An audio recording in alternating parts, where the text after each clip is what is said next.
High school graduation, a milestone, an achievement that is on the rise in Boston. According to BPS, 75% of its seniors received a diploma in 2018, but the path is uneven. Among Black and Latino students, just 67%, and the divide among schools is even deeper.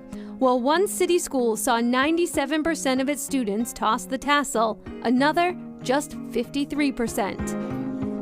In May, when the school committee selected Brenda Cassellius as the new superintendent, there was hope and perhaps expectation that she can help bridge the wide achievement gap. It's not as easy as suburban schools where they have 8 schools and 1 high school. We have 125 that we have to really make sure that are equitable. And so it's now, how do you prioritize those based on student need and get the resources out to them, and that's my job. I want to thank Mayor Walsh for his commitment to our facilities and to outdoor play areas. Cassellius will have support. She counted that in her decision to accept the position. What drew me to Boston was the fact that they had mayoral control of schools. If I know after 31 years that schools can't do it alone, what would it be like to work where you can leverage the whole city? But current challenges are born from decades of decisions. Systems meant to help, like school choice, have cracks. I think every parent in the room, all of us want our kids to find the best school that's the best match for their kid. Erin Miller's 6-year-old daughter is in kindergarten. We ended up landing at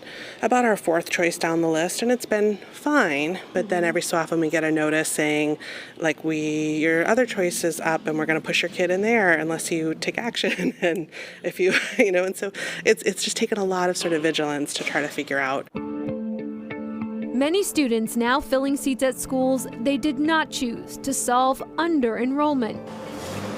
And getting there is taking a big bite out of a $1 billion budget. In 2017, more than 10% of the district's budget, about $2,000 per student, went to transportation. Compare that to $350 per student for the average large school district. Tell you what I think would make the Hennigan a better place to learn. Though some of the biggest concerns come from the littlest voices. My daughter is in 1st grade having a really tough time. The persistent ones are from parents. Few chairs have remained empty at the more than 24 public meetings Cassellius has included in her tour. Some come seeking reassurance and change, while others are hoping for a makeover. The elementary school has roof issues, the auditorium seats are not safe, a lot of them are broken. Is there a short-term plan for the maintenance?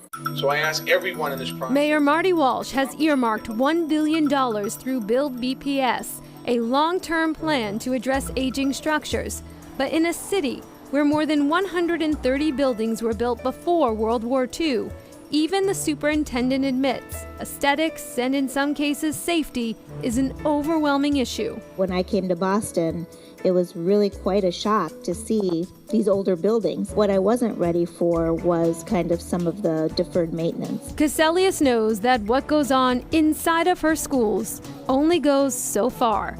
Home life, mental health, and fair access weighs heavy on progress. There's just a lot more pressures on our youth today, a lot more trauma that they're experiencing, and I'm not sure why that is. It is a big question the city has not solved. It's a 24/7 job where you have to really think about not just the education, but how do we make sure we support the whole family. We're not dealing with the true fundamental problems that our kids have. But do the leaders in this room hold the answer?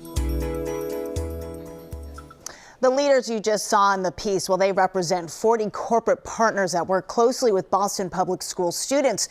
Those corporate partners, along with more than 100 foundations, build programs in schools that expose students to careers, typically careers some students wouldn't have access to otherwise. These programs leave a lasting impression, but don't take it from us.